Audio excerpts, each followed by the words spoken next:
Why, hello there, my fellow scroungers. Rhadamant here. Thank you for tuning in to Ostranauts Bounty Hunter. Episode 3. Saving up for a proper spacesuit. Where to head next? We could go to the donut. I'm just going to call this the donut, because I don't know the call sign. And actually, that's not true. I could hail it. So, this is OLNL18K, the donut. Adjacent to the donut is the VGQCZ. I'm going to call this thing the totem. So that's 0ZZ8, the totem, or Rad's choice. There you go. Some basic options there. Now, before I get back there, let's restore the Polaris optical sensor. I actually might hawk this first one just for the money, and then anything else thereafter I'll probably keep.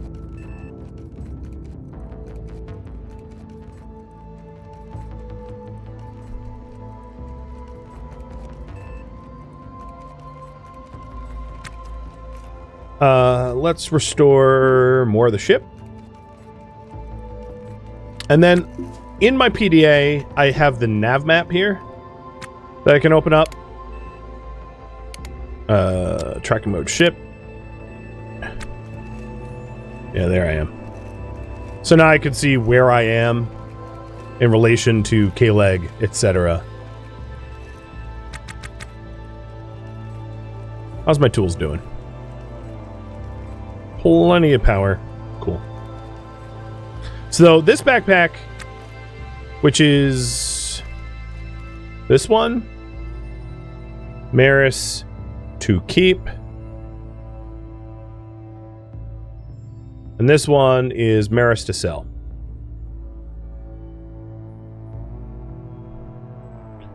Stuff to sell, stuff to keep, hypothetically. Yeah. Whoa. Don't go out the airlock. You don't want to be doing that.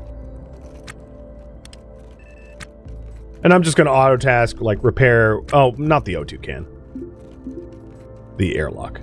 I don't want to repair the O2 can because it doesn't really change what it's valued at much at all.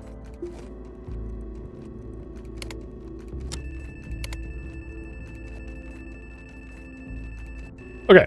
Once we're about here, I'll do the transfer burn to be able to park back at K-Leg. Keeping in mind that every time we park a K-Leg, we owe more docking fees. So the more frequent you go there, the worse it is. So adding storage space on our ship so that and oxygen and stuff like that, so we don't have to do frequent visits to K-Leg, is going to be good for our bottom line in the long run. The other thing I wanted to do before we go there is turn off my visor and then open up these zones. So I'm going to open up a zone and add a new zone here. And this will be the barter and haul zone. I'm going to edit it, add in there, and add in here. So basically everything I want to sell is within the barter and haul zone. And that way I can just like automatically sell the stuff that I want to sell without having to haul it anywhere. And it looks like you guys want me to just choose the next target. I have to be careful not to hit the OVDN. Avoid the avoid. Oh, it's a NAS. Okay, it's a patrol ship. I don't want to hit that as I'm trying to park, because not that I care for the pigs, but I don't want to die. And now we're doing a transport burn to go back to K-Leg.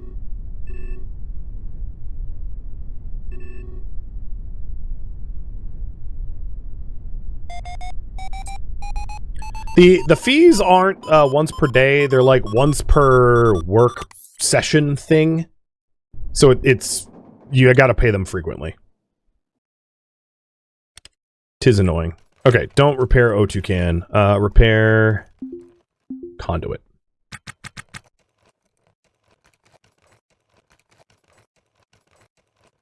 There's a lot of conduit on the ship that is like sketchily nearly broken, and that poses a big fire risk. What the hell? What is this, meeting of the crooners? Are we in like Nigerian Idol here or something?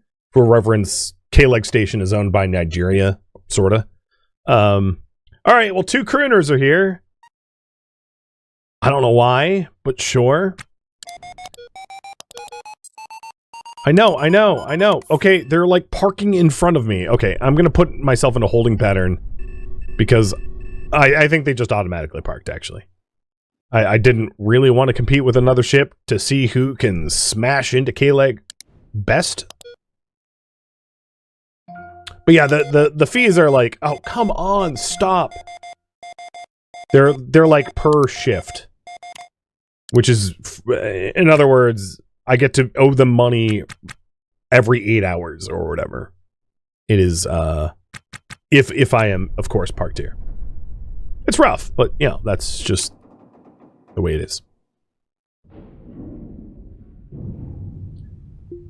Alright, I still don't generate my own oxygen, so I'm already paying the hookup fees. I might as well take my money. Return to K-Leg. As comfortable as it feels to return to the station after scouring the cold boneyard for parts, in a world of semi-legal salvage, finding parts is only half the battle. The rest is selling it. Station centers are connected by rail, a single-car shuttle system that is constantly in a state of disrepair. With a working knowledge of the station and an appetite for risk, you might even find a way to make a living on this rock. The K-Leg economy is a strange beast.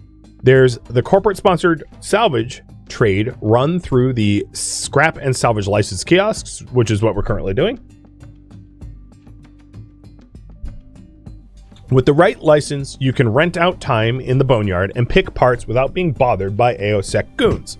Now, because I know what I'm doing, that is way the fastest way to do it, because I know I know what items to pick and I don't waste my time. So the cost of a 24-hour 5K salvage license pays for itself immediately. The black market is another matter. Industrious scavengers know that if you want a premium price for a rare piece, then you're going to have to find a reliable fence. It won't be easy gaining their trust. Lastly, the Gig Nexus shops, which is what I already highlighted, shops out jobs to just about anyone. The work ranges from menial tasks, station jobs, to high-risk boarding operations. In every case, the faster you work, the more money you'll find.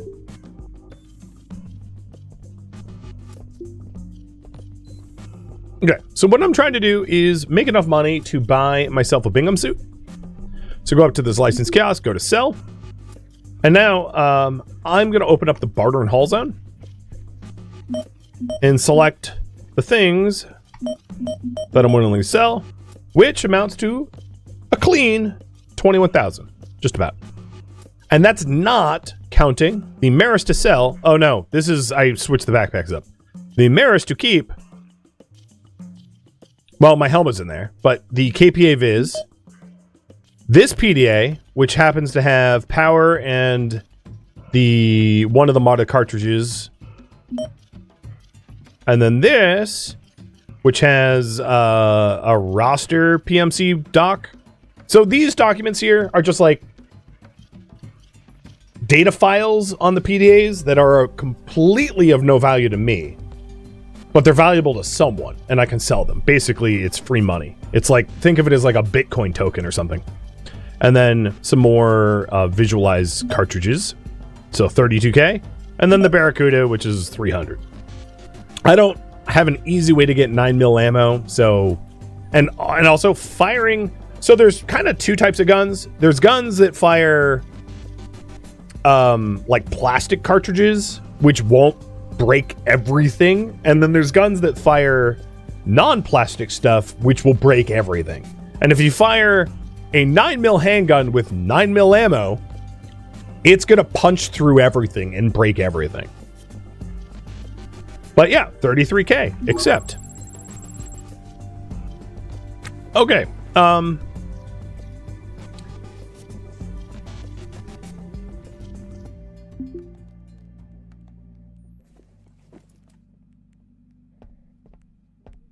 Okay, so the Maris to sell is now going to be called Maris's backpack.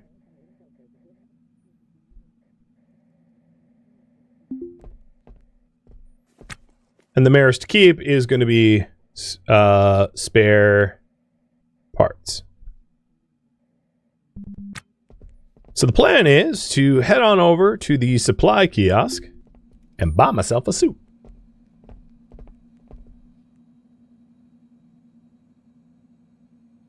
There's a few things I really want to buy. I'd like a dolly, an equipment truck at some point. But the most important thing to buy right now is going to be a suit and a helmet. 16K, no problem. Don't send it to the barter zone. Hand it to me right now. All right. The suit is going to be... is going to replace my pressure suit. And then the pressure suit that I have is going to be sold, as well as the work lamp. Because the EVA suit that I'm now wearing, and I'm moving my crowbar from the pressure suit to the EVA suit. The EVA suit that I'm wearing has power, has oxygen, has a CO2 filter, and a built-in sort of work light. So I don't need this stuff that's in my spare parts bag anymore. So sell, spare parts, 1, 2, 3, and done.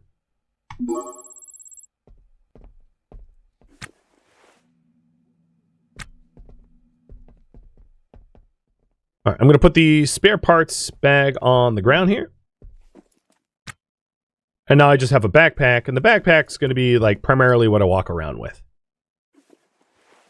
I also don't need the fire extinguisher on me at all times. I'm going to keep the oxygen candle. It doesn't... I'm going to put that in the spare parts bag. As well as the trencher chow.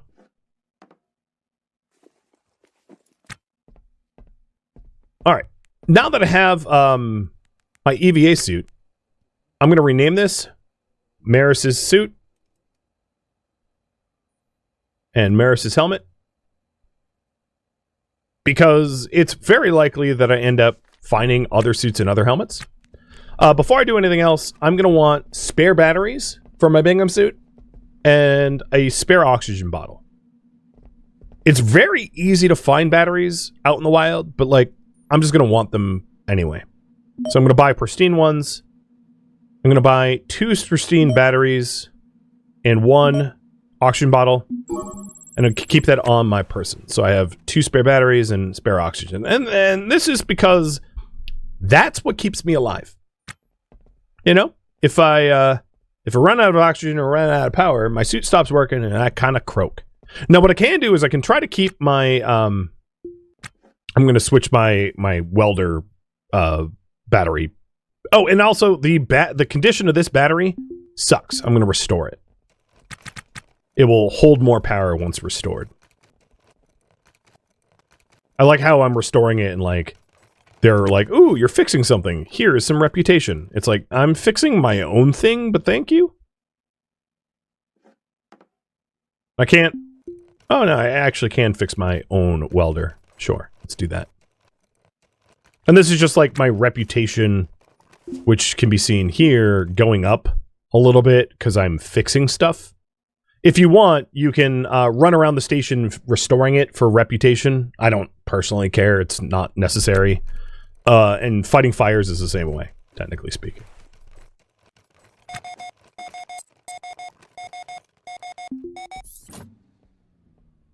If I flick this switch and open up my power visor, you can see anything plugged in like around the ship apart from my transponder is just turned off. You're legally required to keep your transponder on, but like it turns off everything else for better or for worse. Which turns off the proximity alarms, but it also turns off my battery chargers. So it's not necessarily a wanted thing. Now, what I could do in this instance is install a conduit here and uninstall this conduit there. And what that would do is it would keep my battery chargers on, but turn off my nav console and turn off my thrusters and stuff. That might be better. The other thing I wanted to do before I leave here, there's a few things. And now that I have the Bing suit, restore the ship and add floors. So restoring the ship is so that I can, like, stop fires. And adding floors is so that I can increase the volume of stuff that I can haul back. So I'm installing my nav console right now so that I can restore my battery, which will add how much power it can store.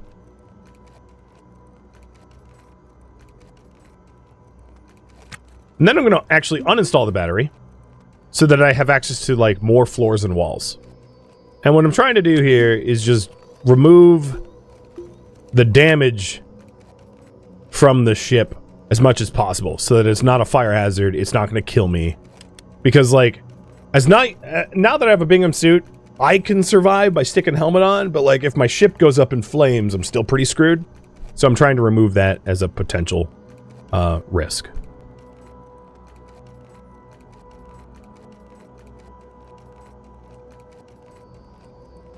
And it's pretty easy just to fix some stuff up. Now, a lot of this stuff I can fix normally. What I really want to do is I want to prioritize the stuff that will be hard to get to. Now, some of this stuff I can get to from outside in space. But as long as I'm doing it right now, I might as well just, like, hammer this out. And for now, I'm going to leave the weird jump conduits that are, like, spread around the ship. I'm going to leave them as is. I don't really care about the condition of the ship. What I'm trying to do is make a little bit more money for flexibility. So I can expand the ship in ways I want. So anything that will be obscured by the battery and the nav console, I'm prioritizing for restoration.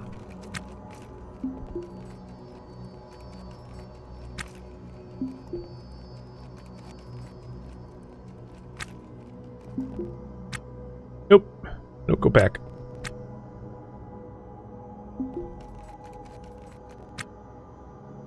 Cancel that task. So we can't reach that task without going into space, which is fine. I'll get out there eventually. But I don't want to do it right now. And this stuff could be repaired from outside too. It just requires me to, like, stick on my helmet.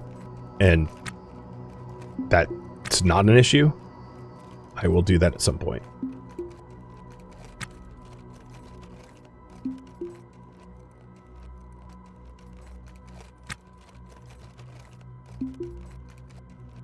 And as I'm spending time restoring this stuff, I'm also getting better at just doing it.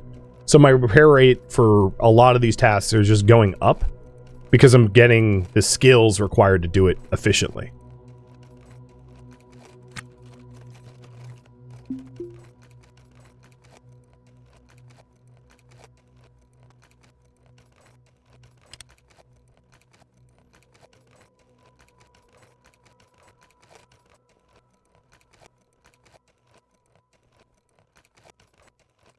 And auto-tasking while I'm standing here is going to repair, like, the floors and cables around me automatically.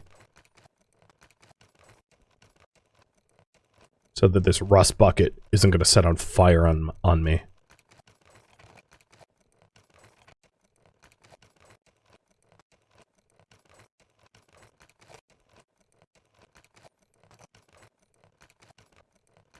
And it's going from red and pink to white, meaning that it's in relatively okay condition. Now, the backpack is the big red thing, and that's just because that backpack is, like, in tatters. But, I mean, not a big deal. I also can't restore it.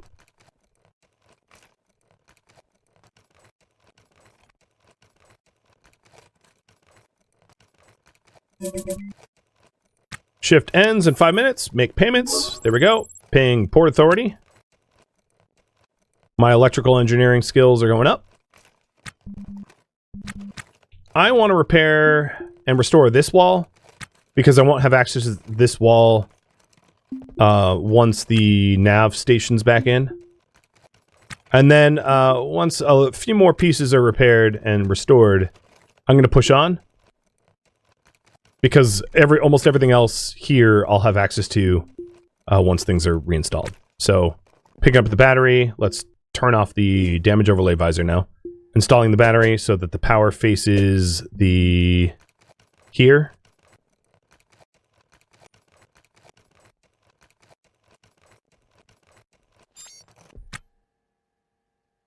Installing the nav correctly. And then the next stage is to buy some scrap floors and add it to this thing.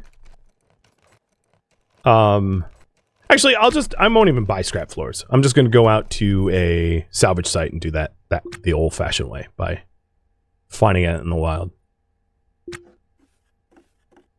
I will want maybe one more spare GOT battery. So I have one battery spare per tool, which I think is reasonable. I'm also going to want to buy, even though it's expensive, a full 4-liter flask because I really don't want to get unnecessarily dehydrated out there either. And it's really easy to find water on derelict ships, but like you'll very seldom find flasks. So I'm going to buy a flask. So spare battery, spare flask, done. I'm also going to grab an angle grinder. I'm not going to buy an extra battery for the angle grinder. One, it's not being sold, but two, I will very infrequently require an angle grinder and purchase that stuff. And the angle grinder is essentially replacing my hacksaw. So I will endeavor to sell my hacksaw because it won't be necessary to have anymore. But my character's already thirsty, so I'm going to drink from it.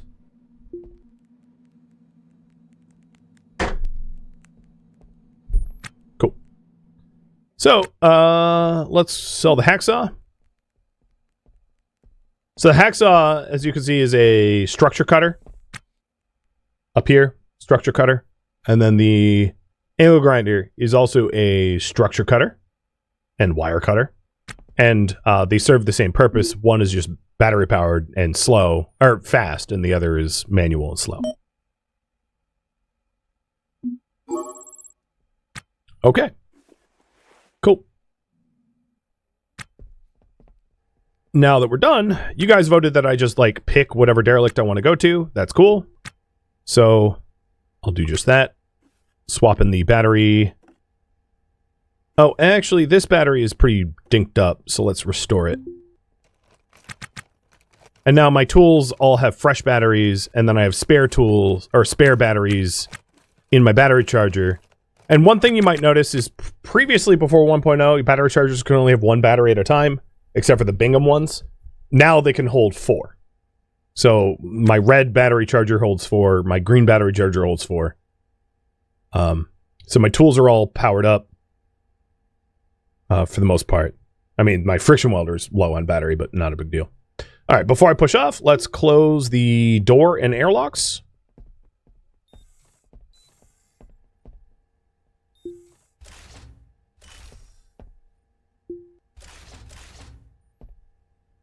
I would like to try to keep my ship oxygenated if possible, but it's like not a super high priority now that I have a suit. And not only do I have a suit, but I have a suit with a spare oxygen bottle and 2 spare batteries. The reason why I didn't buy a spare CO2 filter is CO2 filters will last me months. Oxygen bottles will last me days, and batteries will last me hours. So like, wearing my suit, I'll go through like a new suit battery every 8 hours, a new oxygen bottle roughly every 24 hours, and a new CO2 filter every month. So I bought the things that I'm going to have to swap out more frequently. Now the picture of the sensors here are from my and most of you voted for me to go to like the hairdryer, so that's where I'll head. The picture of the sensors here is from my optical sensor that I have installed on my ship, so it's giving me a picture of the silhouette of the ship that I could potentially visit. And what I really would like to do now that I have a means to be a shipwrecker for a longer period of time, that I'm not on like finite oxygen and I don't have to constantly resupply, is significantly expand the footprint of my own coffin ship so that it can actually store some stuff. You know, because the more stuff it can store, the more work I can do in a given run. So we're heading over to expand the coffin ship and get more salvage. So the next big ticket item I'd like to buy is a Weber Lance, which is like a super multi-purpose tool that will significantly increase my capacity to be able to like salvage stuff effectively. Because as you may have noticed, bounties don't pay out a lot of money, so it can't be my only source of income. It has to come from other things as well. The other thing I'd like to do is in my nav here, go to the nav link and rename my vessel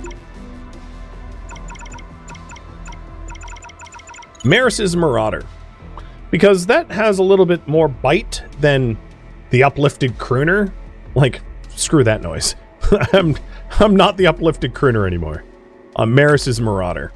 It's a bit of an exaggeration given that it is a flying coffin, but that's the dream eventually.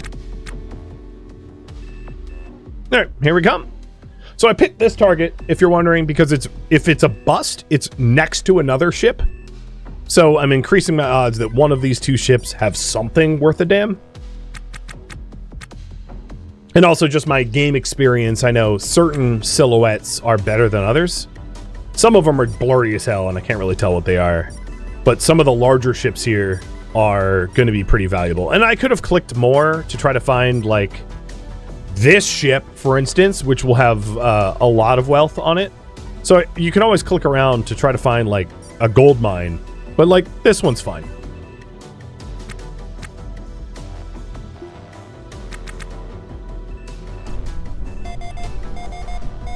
So the proximity alarm is for this ship, not the one I'm heading to. So I'm going to continue until this hits 5. There we go. Kill my cross velocity. Fix my heading. Good enough. And start the comms for docking. So this is the VGQCZ. The Improbable Timber. And hopefully it has something good.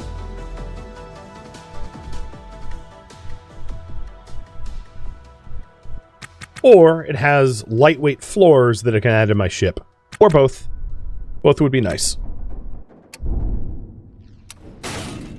Oh, I hit it a bit hard. Haste makes waste. If you're wondering how hard, if I open up my damage overlay, not really anything's broken. Like, nothing is really broken that wasn't already broken. So I'm not too worried about it. Now this thing, if you're wondering, is here's the price overlay. So there's a cooler here that is worth something.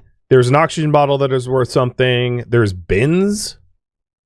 But this thing got blown up and blown out real good.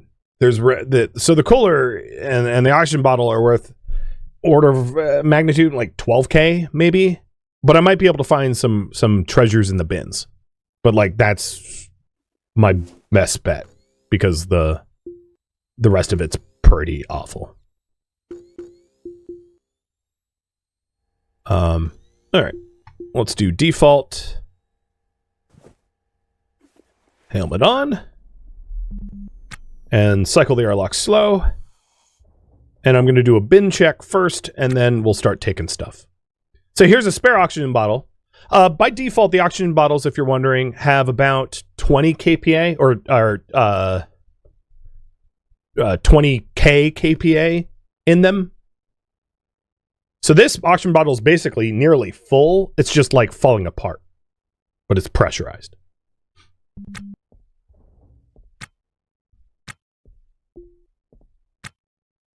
Oh, here's a spare Bingham battery. They're very common. They're not worth very much, so I don't need to grab them.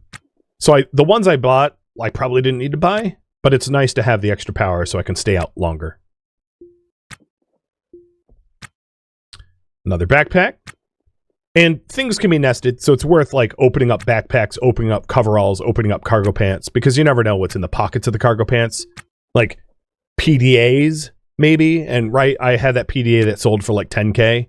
So it could be really a good idea to open up nested things like cargo pockets and coveralls, because you never know.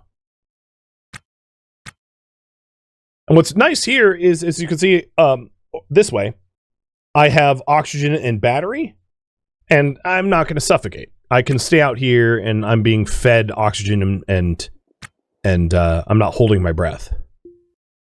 Those days are behind us. Oh, yeah. Now, another thing that's important to note is the price overlay here shows the price as it is now. It does not show the price if it would be restored. So like there's 2 EVA helmets here, or 3 EVA helmets. Actually, this is a pressure suit helmet.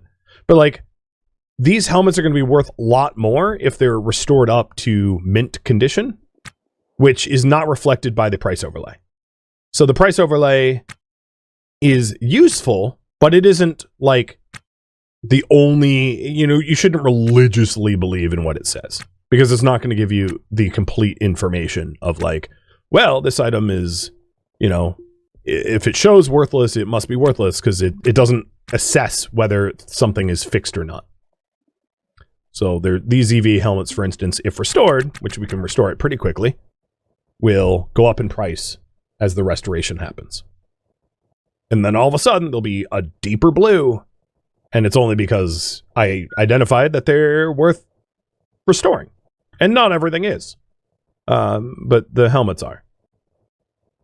Plus, I might not want like a bright orange helmet forever. Now, you should not switch your helmet like while in vacuum. That's not so good. Don't do that. But we can, once we're back in a pressurized environment, we can swap helmets. So now, as you can see, all of a sudden, this $2 sign item is now a $3 sign item because we made it good. We made it nicer. So we have a black helmet, or is that green? A green helmet and a gray helmet.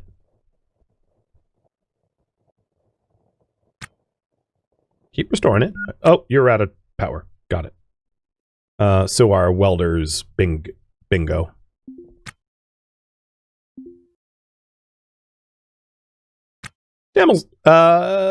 Damalion, thank you for the resub.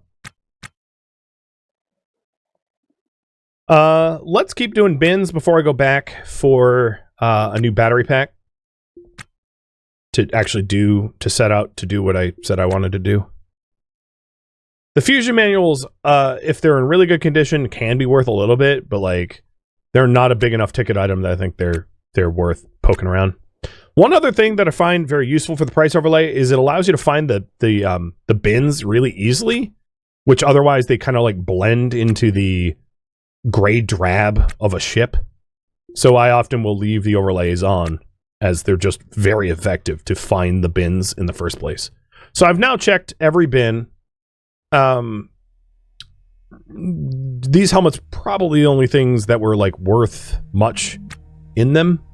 I'm going to quickly switch out my items. And unfortunately for me, this ship does not have, it doesn't have like good floors that are lightweight. So there are different values of floors. Lightweight floors weigh less, and therefore it takes less fuel to move them. Because, force equals mass times acceleration. The heavier something is, the suckier it is to have to accelerate it. So here's the helmets I'm not wearing. I did switch my helmet out to this gray style, because why not? I like gray.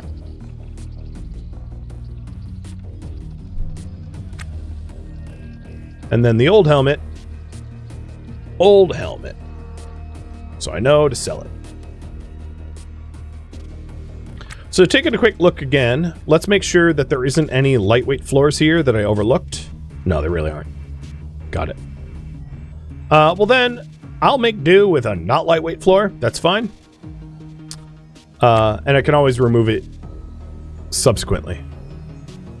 Now, the other thing to look is if there's any loose items on the ground that I might have overlooked other than those helmets, but no, truly, I don't see anything. This ship was not one that was worth very much. So I'm going to go to my visor, go to the default, hit orders, deselect everything but floor, and uninstall a nice little swath of floor here. 25 floors. And just auto-task it. Now, floors stack up to 5 and can be put in a backpack somehow. Don't ask me how. It's kind of magic. Whereas walls, you would need a dolly for. So the reason I'm not expanding the ship for walls is I don't own a dolly, and doing a major wall installation is very labor and time intensive without a dolly. So I'm doing floors because things don't need to be enclosed for me to keep it, which means, as you've already seen, I stuck an oxygen canister just on a floor I slapped to the side of my ship, and it stayed with me. I didn't lose it. So you don't need it enclosed to keep it. Enclosing it keeps the air in, but it doesn't keep the items. It's not required to keep the items. So if we want to quickly pick up these items, what we need to do is we need to have our inventory overlay up. I'm going to slow downtime a little bit to only 2x speed, and I'm just going to hold left shift and left click on this, and it will just scoop it all up. That is the fastest way of doing this. So now, presto changeo, I have 25 floors. Then I'm going to fly down here and install, what are these floors actually? They are Testudo 96 series. All right, I'm going to uninstall my antenna because I don't like where it is at the moment. And then go to install, hull. I want to find Testudo 96. The reason why I want to find Testudo 96s is there might be loose floors on this derelict out here. And that was the wrong kind of floor anyway. I don't want to go fetching random loose floors that I find. What I could do is also just do any floor, which is this top left one, and just like make sure that I don't overdo it. So 1, 2, 3, 4, 5. 1, 2, 3, 4, 5. Or 6. Let's cancel the last one. 5.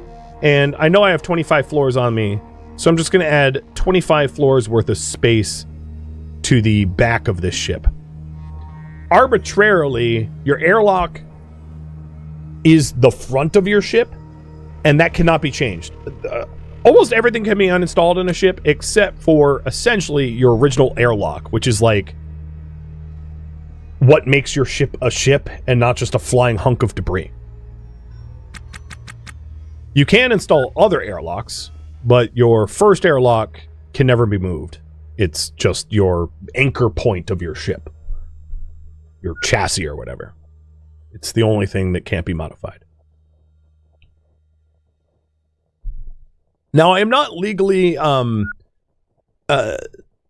ship at the moment is not legal because I do not have an antenna. So I will be putting the antenna back in a minute. I'm just installing some floors so that I can grab the cooler and be able to sell it, because the cooler's too large to fit. Actually, that's not true. The cooler could have fit here because it's a 3x2 item. But like, the more space, the better. You know, more space equals I can loot more stuff. So I don't really care about restoring the floors at the moment. I'm not going to do that. What I am going to do is go back to the damage overlay and grab just any wall. Ideally a wall that is not like about to break. So here's a wall that is in like mint condition. Grab this wall. And here, as you can see, I can't put it in my backpack. It's not possible. It's too bulky. But I'm going to drag it and install it here.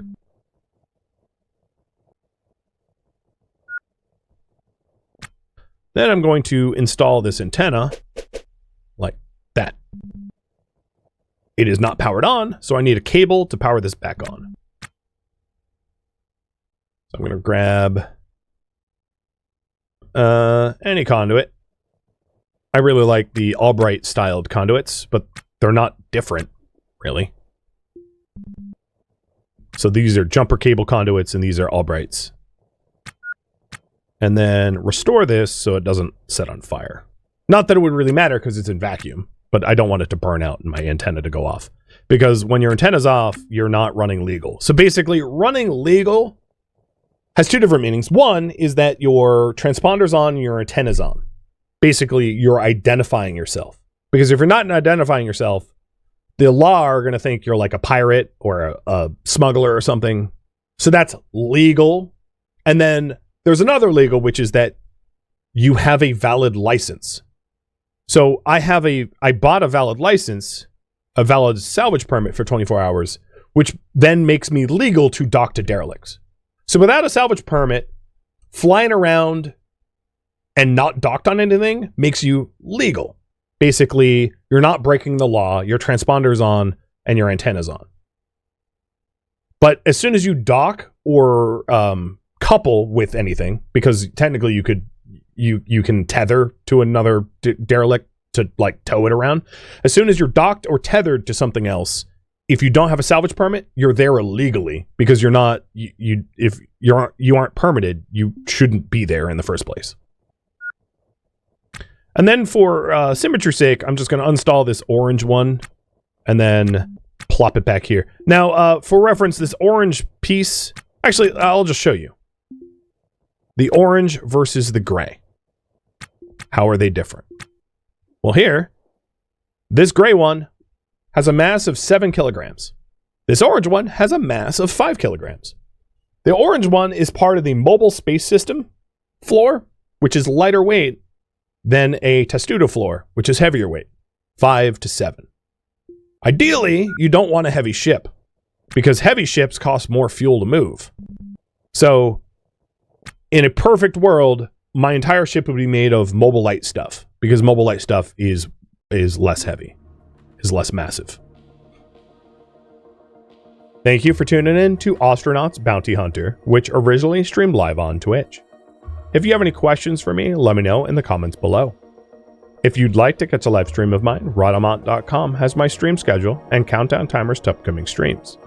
If you'd like to join my online gaming community on Discord, Rhadamant.com has a link to it, as does the description of this video. Thank you so very much for watching. Special thank you to my Twitch subscribers, Patreon patrons, and viewers like you that support the channel and made it all the way to the credits. Thank you so very much. I hope to catch you in next episode or an upcoming stream. Farewell, my fellow shipwreckers.